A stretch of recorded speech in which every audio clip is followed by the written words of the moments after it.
Bekommt Donald Trump tatsächlich Grönland und wie sollte Europa mit dem US-Präsidenten umgehen? Fragen an Gordon Sondland, den ehemaligen US-Botschafter bei der Europäischen Union. Welcome to our program, Mr. Sondland. Nice to be with you, Jesse. You were pro-Trump, anti-Trump, pro-Trump again. So right now, after the first year of the second term, how do you view his work? Well, I don't know that I've been pro-Trump, anti-Trump, pro-Trump. I've had some disappointments with him along the way, but by and large, I'm very supportive of his agenda, and I'm very supportive of the way he's executing his agenda. Even though there are some very rough edges, he is making a lot of things happen that many, many Americans have wanted to see happen for a long time. So no criticism? Oh, I can criticize as much as you have airtime, of course. Yeah, but go on. By and large, and you could criticize any leader, but you know it's more productive to talk about what he's trying to do and why, and how that benefits the United States. Well, freedom of speech, freedom of the press, independence of the courts. Many people say Trump is fighting all that. He is fighting democracy, they say. Is he? No. He is bringing back a time that is long gone by. He's disposing of what we refer to here as wokeness. He's making things happen on a completely different time frame than most world leaders are comfortable with because they like to kick the can down the road. There's an expression in America called rope-a-dope, where you continually engage in meaningless conversation and studies and commissions, and decades go by and nothing happens. And Mr. Trump likes to check his watch, not his calendar. Mm-hmm. So, in your opinion, is he defending democracy? I think so. I think he's defending the Western alliance. I think he's looking at the long term, not the short term. The world order has changed greatly. He wants to protect the Western Hemisphere. He is not pulling out of NATO. He is not going to militarily invade Greenland. What he's doing is he's getting a lot of Europeans who were very used to the status quo, where America writes all the checks to protect Europe, to support NATO. Europeans dribble a few dollars in comparison to the United States.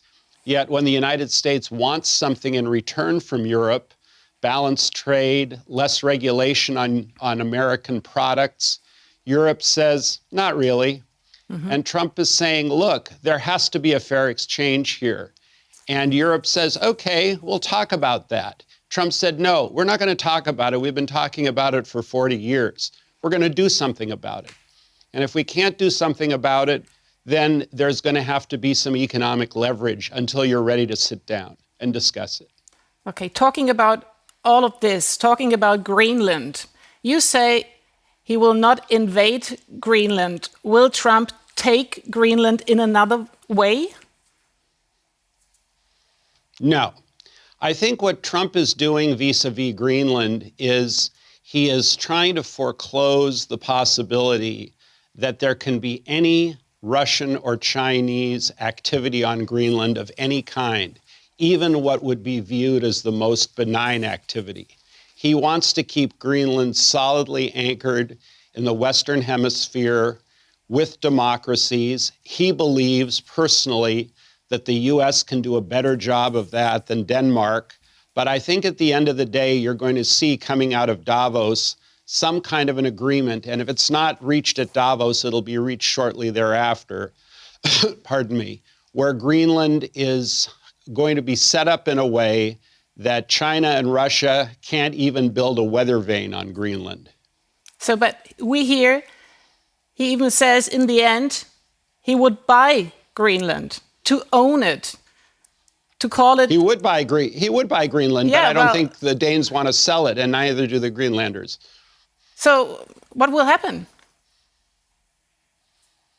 What do Well, you I guess? think there'll be some kind of a revised treaty. I think there'll be a compact. And I also think there'll be some kind of, and this is my own personal speculation, I think there'll be some kind of a right of first opportunity where if China or Russia or any other adversary comes to the Greenlanders or to Denmark and says, we'd like to do the following, and this is what we'll pay for it, the United States will have first crack at that. And if we're willing to pay, to do the same deal, we'll get that deal, not China or not Russia. Well, and again, that's my own personal view. Mr. Sondland, you used to be ambassador in the European Union, so you have an understanding for the European countries and for the will to be independent. What advice would you give to the European countries right now? Well, listen, I think that the biggest thing that the EU is doing that is unfortunate is they're squandering the strength and value of having a 27-member bloc and joining that bloc with the United States against our common adversaries. There are too many European members that continue to want to do business with Russia, that continued to want to do business with Iran, and they're always looking out for their own parochial interests instead of getting on board and basically melding our economy with the European economy and telling our adversaries nothing is going to happen without us together. That's not happening the way it should. So how does it happen? They should make a deal, or what? Well, I'm not sure it's structurally set up to happen because unanimity is required of the EU for almost anything, and even a qualified voting majority is difficult to obtain. It might actually require a restructuring of the EU Charter so that it's more like a parliamentary system where the leader of the European Commission can get a vote by the majority of members and vote for the best interest of the entire bloc. Because one thing I noticed, Jesse, when I was ambassador, is that when Europe and the United States had an issue where they saw no daylight between one another, and they worked in concert with no ability to find differences, it scared the Russians and the Chinese to death, because the Russians and the Chinese know that when the US and the EU are completely aligned, there is nothing they can do to stop us. Coming back to your own country, the United States, what do you reckon? What will the United States look like in 1 year from now on? Boy, that's a great question. Depending on the elections, I think that it's very possible that our economy will continue to grow at a very rapid pace.